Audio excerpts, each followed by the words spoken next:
Viral debrief.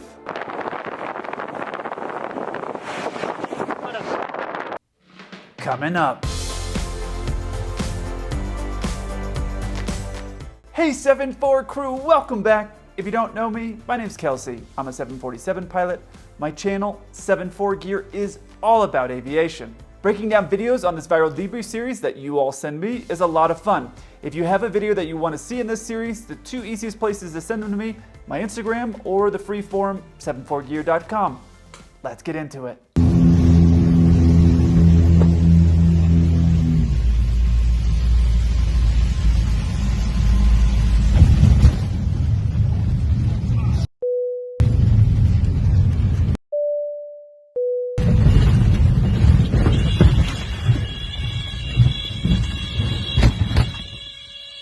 I'll tell you a quick story about a 747 incident that happened and why it relates to this one here. A 747-8, which is the largest freighter that they make of a 747, we can be at roughly 1 million pounds when we get ready to take off. That's a lot of momentum to have as you're going down the runway at 150, 160 knots. What happened in this 747 story is as they were rolling down the runway, a door message came up. Now, the 747 has a logic system and things that will advise you when stuff is something that's very important and things that it won't advise you of that it's not very important. It has a whole logic system that the engineers, who are way smarter than most pilots, understand really what the risk is. If you try to stop a 747 when you're going 160 knots down the runway and you're on, let's say, a 3-mile long runway, that's a lot of momentum. If you're close to 1 million pounds, that's a lot of momentum to try to stop.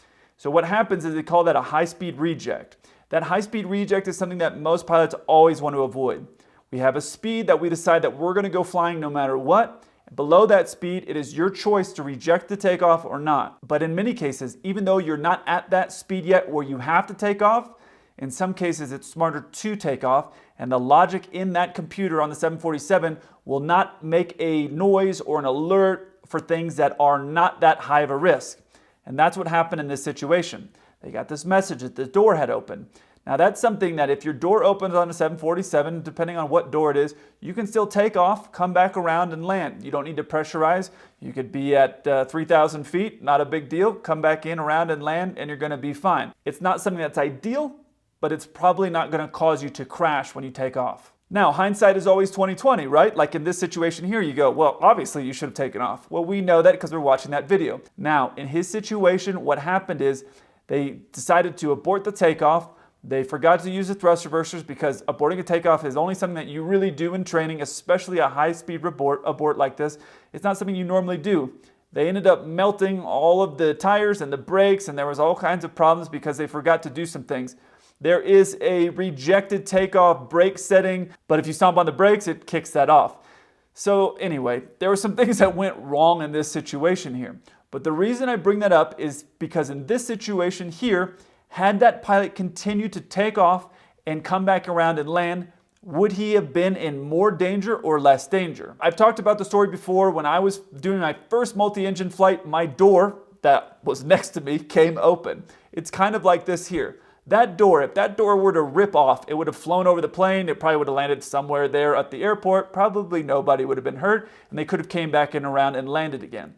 If that airport, for example, was at Big Bear or somewhere where there's a cliff at the end, and you were to try to do this and make that decision, you're going to go off the end of the cliff and you're going to be in a lot more trouble than just coming in around and coming back and landing again. So I want to let you pilots know, if you're in a situation that you're on a runway, that's something to consider. Now, this is a split-second decision here, just like the captain on the 747. Someone yelled door. They decided to make that split-second decision of aborting the takeoff. It cost about $1 million to replace all those things. And in this case, I don't know how much it was. It definitely wasn't $1 million. But it's something to consider as a pilot. If you have this situation, sometimes it's better to come back around and land. Now, you can make that argument to get on the ground would be the safer choice here, because he thought, well, I don't know what's going to happen, or what other door was open. You can make an argument either way. I think in hindsight, the pilot probably would have preferred to go back around and just fly and come back in and land. And I'm sure if he encounters this exact situation again, which is probably 1 in a trillion, he would think, all right, I'm going to go back around and come in and land. Unfortunately, that's just not the way things work in aviation. Very rare for that to happen. Very rare for the door to pop open for me. But I learned something from it. And luckily, when I was flying, I had my flight instructor with me. She said, all right, we're going to come back in and round and land, no big deal. And then once we landed, she kind of made it a teaching moment of aviate, navigate, and then communicate. She said, don't focus on the door, even though I was holding onto the door. She's like, don't focus on the door. The door's just going to stay closed. Fly back around and come in and land. Not a big deal. It was kind of in the wind, but it wasn't a big deal. Same thing with this situation. Had the pilot gone up and come around, he would have been fine. It would have been a split-second decision, so it's hard to criticize him. And if you're watching this, I don't blame you. I think, depending on your experience, maybe even now, if a door came open in that situation that's right in front of you, you say, oh, that's not normal, I'm going to land. But he was already pretty far down the runway, and he didn't have time to stop the aircraft in time. So it didn't work out. As you can see here, as soon as the pilot landed, he realized that he had made a bad decision. And you can tell that based off of the cuss words that I bleeped out with the seatbelt sign.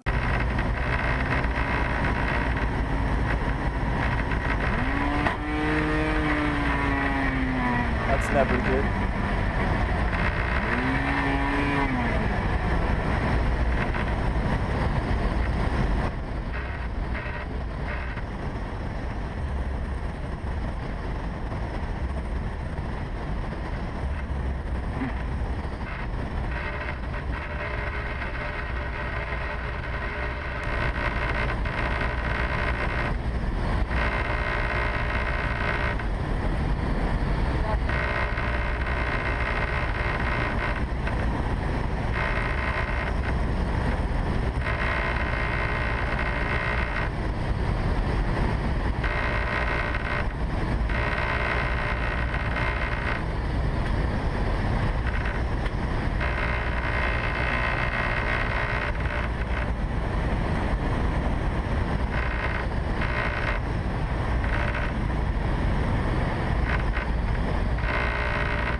Done. I think it would be great if people had front-facing cameras that are facing their face, kind of like what I did for 7-4 Burger, so that way I could see the face of someone that just watched their propeller shoot off of their plane. That's just so crazy and so abnormal to have something like that and catch it on video. So I have a question for you. Would you rather have your engine seize up and lock with your propeller on there, or would you rather have your propeller shoot off like what happened in this video? In both scenarios, you don't have an engine to help get you to where you want to go. In one scenario, you have the propeller out there, which is adding drag to slow you down to maybe getting further in your flight. So of the two situations, having your engine locked up or not being able to help you, where the propeller is creating drag, or your propeller shooting off, besides wondering if it's going to hit somebody on the ground, of the two situations, it'd be better to have your propeller shoot off. So technically, this guy is really lucky, even though I'm sure he didn't feel like that in that particular situation. But the reason I bring it up is because you think, oh, your propeller's flown off, that's got to be scary. It's just as equally scary as having your engine stop when you only have one engine. Jokes aside, this pilot did an amazing job. Whether your engine seizes up or you have your propeller shoot off of your plane, either way, you're going to have to find a place to land pretty quickly. Luckily, he was able to land at an airport. I don't know if that's his normal airport, but he seemed to be able to find it pretty quickly. I sped up the tape so we didn't have to watch all of the descent, but he seemed to be able to find that and land there pretty quickly. Very nicely done. As he turns here for the airport, he's obviously very high, which means he's going to be going faster and float. But 100% that was the right choice here. You don't have extra power, it's easier to kill energy than make energy when you've lost your engine. And I have no idea what he's grabbing for down here. Thankfully, it wasn't his phone or a GoPro to do a last-minute selfie. But if you know what it is, please tell me in the comment section because I am so curious. Because he was coming in very high like that, it meant he was going to float because he had all this additional speed, which is what you're going to want in this situation with a long runway. You'd be better to land long down the runway like that and go off the end at 10 miles an hour than miss the runway, which I've seen a guy do. I saw a guy who had a multi-engine failure. We'll not talk about what the real reason was, but he thought he had a multi-engine failure and he ended up missing the runway by like 10 feet, which really sucked. But you'd be better to land and come in too fast and land a little bit long and go off the runway at 10 knots. In this case, he landed and was able to slow down and stop. So he did a really, really great job here. But the best part of this video is after he lands, he gets out and looks at his plane. This is the look of all disappointed fathers, like, How could you do this to me after all I've done for you?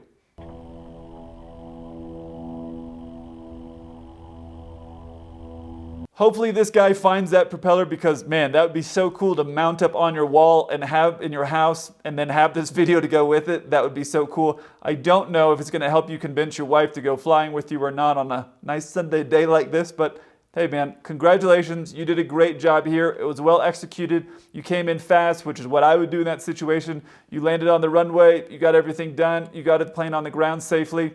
Anyways, that was very well done.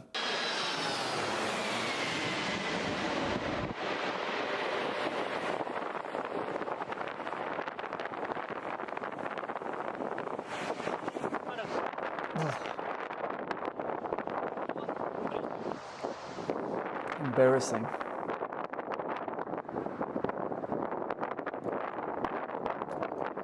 The truth is that no matter what's going on, no matter how windy or whatever the situation may be, no pilot is ever going to feel good about a landing like this. I've had some landings that if they were on video, they would probably have ended up on this series. They've been pretty hard. Not in a 747. The 747 is actually pretty easy to fly in most respects. It's really hard to bounce this aircraft. Now, this pilot seemed to be competing with the Silkway pilot that smashed it in a few months ago on that other viral debrief. They didn't quite get there though. So this is a really interesting angle because we are looking right down the middle of the runway. These main tires right here should actually be right here. This is clearly a windy day, which adds an additional challenge to the pilot that's landing this aircraft. The thing is that when we're landing in gusty conditions, which I don't know if this is, I know it's windy, it may also be gusty. If the gust is coming and going as you're getting ready to land, it's an additional challenge because you could lose 10 or 15 or 20 knots in the gust right as you're getting ready to touch down, and that can cause the plane to slam hard into the ground. But to mitigate that and reduce the risk of that happening, we have something called a wind additive, where we're going to start to fly faster than we normally would, so that way if that gust goes away, we don't have exactly what you see here. A firm landing on a 747 is one thing, playing hopscotch on a 747 is something totally different. As an example of a wind additive, I just recently was coming into Miami. I think our approach speed, the speed that we're coming in to get ready to touch down, was somewhere around 174 knots. So a normal plane would maybe be around 130, maybe 140. If you're looking at a small plane, it might be 60 to 80. So I'm doing about double what a small plane would be doing. And so for some of you that fly smaller planes, you think, my gosh, it does happen very quick. You have a lot of momentum, and that's why over time you build up to larger aircraft. So we agree this is the line here where the tires should be lined up. So let's start with the fact that the pilots are way to the right of the runway here. You can see they are trying to correct to the left, and to their credit, they're doing it while keeping the wings mostly level, which is super important on a large aircraft like this. Something that will happen with pilots is that everything will be set up, we're getting ready to land, and we don't want to do a go-around. Things don't look right, your plane's all over the place, and it doesn't look like, hey, it's going to work out really well, but we just want to complete this task of landing the aircraft. And I've seen that happen with brand new pilots. I've done it when I was in flight school. I haven't done it on a 747, but I've gotten pretty close to where it was right on the border of doing a go-around or not. So it's just something that you should always remember. If you're coming in and it doesn't look good, just do a go-around, come back around and try it again. And that's probably what should have happened here by how far to the right they were on the runway. You can see that there are some minor corrections from the pilot to slide to the left. And you can see that based on the left wing being lowered. And it also shows in the order which the tires are hitting the ground. But being to the right side of the runway was only part of the problem. I'm going to make an assumption here and say that the runway here is 150 feet wide. Your typical runway is 150 feet. There are sometimes runways that are 200 feet. There are some that are smaller, but on average, I'd say 150 is the norm. So let's assume that this is a 150 foot wide runway, which means the middle of the runway would be 75 feet on either side. The left tires on the outside aren't even on the center line. Technically, with a 747, you could land like they did here. Obviously, it worked out, but you could land with your left outside landing gear touching the center line, and you'd have plus or minus about 30 feet on the other side. That's not a lot when you're talking about a big jet, especially with the wind the way it's going right now. See engine number 2, this one right here? It's actually in the middle of the runway. So they don't even have the left outside gear called the wing gear. They don't even have that tire on the middle. So what is the distance from that inboard engine to the outside of that main landing gear tire? I honestly don't know. That's not a limitation that we get taught. It's not very big. Let's just guess 10 feet. That's not a lot of space. So if that distance is 10 feet and we were talking about having roughly 30 feet, now they have roughly 20 feet left to spare on the outside of that runway. I can assure you, for whoever was sitting up on that flight deck, it was very uncomfortable. But now let's talk about why the landing was so hard. The plane comes into the frame here kind of late, but what the pilot does is the pilot flares very late. And by doing that, he drives the gear into the ground. Watch this as they flare here.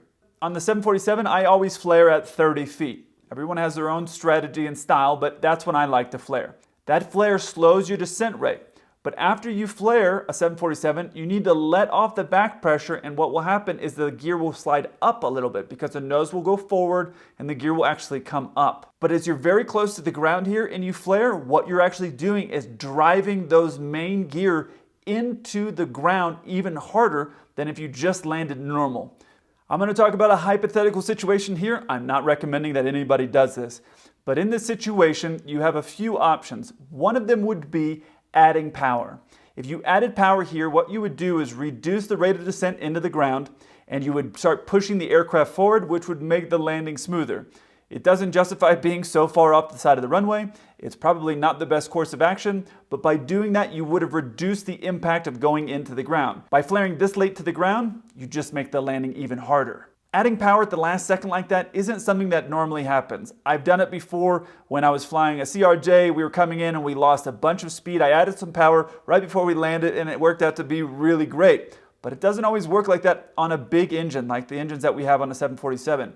It takes a little while for those to spool up. You can still get a little bit of thrust forward, but it takes a little while for them to spool up. So you could do that, but really the best decision right here would have been for them to go around because they were so far off to the side. If you remember that A380 video that I did where they slid off to the side, imagine if that pilot had landed way to the right like what happened here. If they'd had that and then slid over more, they would have been off the runway. And that is hard to explain why you made that decision. So on the positive side, they kept the wings level, which is great and super important for this. They were far to the right, which was not good, and obviously they had a mismanagement of speed because they slammed into the ground really hard here and they flared really late, which just made the situation even worse. But whoever the pilot is, good news, your landing was still not as hard as the Silkway one.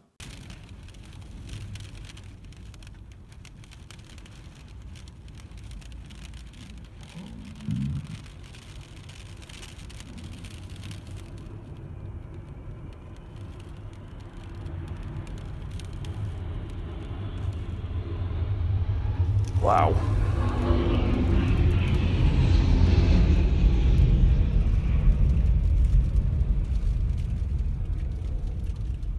Not sure what caused that instability at the beginning there where you saw the nose dip over. It could have been pilot induced, it could have been wind shear, it could have been gusts that went away, it could have been anything. But you saw them then getting very unstable. So credit where credit's due. They executed a go around and got away and came back in and landed, I'm guessing, again safely. The one thing that is a little crazy here is why this camera on this phone decided to focus on the water inside the plane. I wanted to see if they were going to put the gear up. That would have made me so proud. Everything was looking good until this point right here. You notice how the nose drops? Again, that could be caused from airspeed loss. It could be pilot induced. I can't really tell from this. Either way, from there it started to go from bad to worse. They decided to do a go around right about here, which was 100% the right decision. That landing was never going to work out and be good. And then the guy's phone found the raindrops more exciting than the plane, so we don't know what happened after that. For those of you that are planning to be an airline pilot or that you're scared about flying and you see something like this and think, oh my gosh, there's something called a no-fault go-around. At most US airlines, everyone that I've flown and people that I've talked to at other airlines internationally, this no-fault go-around, what that means is that a pilot can execute a go-around, which is what these pilots did, and come back in and land, and they don't have to explain anything to anyone in their company. Obviously, it's a lot of extra gas and things like that, but they don't have to explain anything. And the reason they put that policy in place is for this exact situation here. You don't want the pilots to feel obligated to land, and if they don't land, they have to explain something of why they made the decision to go around. Whether it was gusts, whether it was pilot induced, who knows, and it doesn't really matter. It was bad, and then it was getting worse. They executed the go-around, and they were able to come back in and land safely. That really, at the end of the day, is the most important thing. Now, I say that about you don't have to explain it to anybody, but I also want to tell you that you may have to tell ATC, Air Traffic Control, you may have to tell them the reason for the go-around. I don't know if they got paperwork to do or they have to explain something to somebody, but you may have to explain to them why you did the go-around. But that's not a big deal. You could say whatever you want. Oh, we got unstable, or whatever the situation is. They're not going to then write to your airline and be like, hey, this stabilized approach looked really bad, blah, blah, blah. It's not going to happen like that. So pilots know that this is the safest way. If there's something that looks bad, like exactly here, they'd execute a go-around and come back in and try it again. The only time that you're really going to get in trouble here is if you kept doing go-arounds and ran out of gas, which I've heard of pilots doing maybe 2 or 3 go-arounds because they just can't get it together. But usually after 2, it's best just to give the plane to the other pilot. Sometimes you get rattled, sometimes your nerves get messed up, and you get, for whatever reason, you just can't get your swag on to get that plane on the ground. You either need to give the controls to another pilot or go to a different airport where the wind's not as bad or something. You need to make a decision. But I've heard of a situation, I think, where the pilot did 3 or 4 attempts, and then on the 4th attempt, they said, like, okay, your turn is over. I'm going to take the plane. I think the captain took the plane over and landed the aircraft. Usually I've only seen 1, maybe 2. I've never heard of someone getting 3 chances to land. Usually you only need 1, and on the second one, everyone's hyper-focused on getting it on the ground if it's wind-related or whatever the situation may be. So that's what a no-fault go-around is. If your airline doesn't have it, they should. I think it makes safety more important to the pilots when they know they don't have to explain to their boss or write a report or explain what was the reason for doing the go-around. A pilot wants to feel obviously safe. They want to know, hey, I'm going to make safety the priority, and that's what happened here. So whoever these JAL pilots were, well done. I love flying on your airline.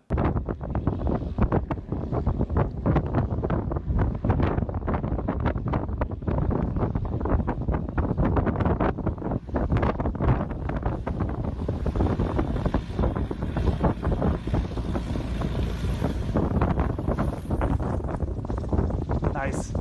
My guess is this is in Alaska, just based off the terrain, and honestly, they have some of the best bush pilots I've ever seen doing things like this, which if I did something like that, it would be a total hot mess. The reason that I thought this was also a very good video is it really shows that the speed over the ground is really not relevant. It's a speed in the air. So you see that this plane is barely moving at all. I once had a newer pilot that had sent me a message, said, oh, I was going to go flying today, but the winds were like 30 or 40 knots right down the runway. And I said, great, that makes landing even easier because your ground speed is going to be so slow, it's going to be happening in slow motion.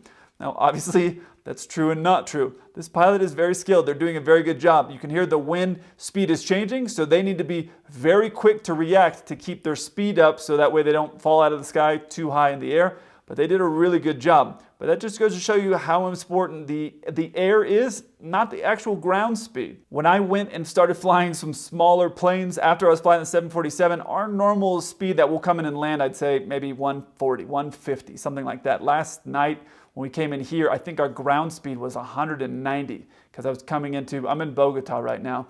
Up here, the air is a lot thinner, your ground speed's a lot faster, and I think it was like 185 knots or something like that across the ground to come in and land. But when I went from a big plane like this, a 747, to a small plane, we were landing at like 70 knots. I was like, this whole thing's happening in slow motion. So then when you get a strong headwind like that, it's even slower. The risk that you have is that the wind is going to die out. The wind's going to cut out really quick, and you're not going to be quick enough on the power to keep the plane flying. And what will happen is, if that happens, you're just going to fall out of the sky. So when I say that it's easier to fly with a strong headwind, take that into consideration. There is definitely a skill that this pilot did. This is not something that just every guy who's been flying for 20 hours can execute as smoothly as they did here. It takes a lot of skill, so don't go out flying in 40-knot winds and then say, oh yeah, 740 said this is the best time to fly and it's even easier. That's not what I'm saying. Your ground speed is slower. Once you have a lot of experience, you can do things like this, but it's not always as easy as this pilot made it look. I always tried to, in flight school and through my whole career, do things that I was uncomfortable with. Stronger winds than I had normally flown. different things, maybe fly in faster, maybe fly in slower, do all types of different things so that way you're not just a robot doing the same thing every time.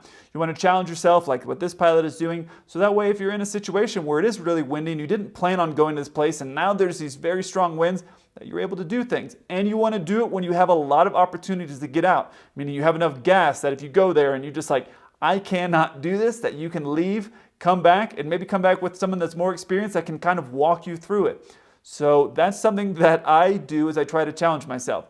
Now my landings on the 747 now are pretty good, but when I went through the simulator, the initial training on the 747, we do I think 9 simulator sessions. My first 3, the landings were terrible.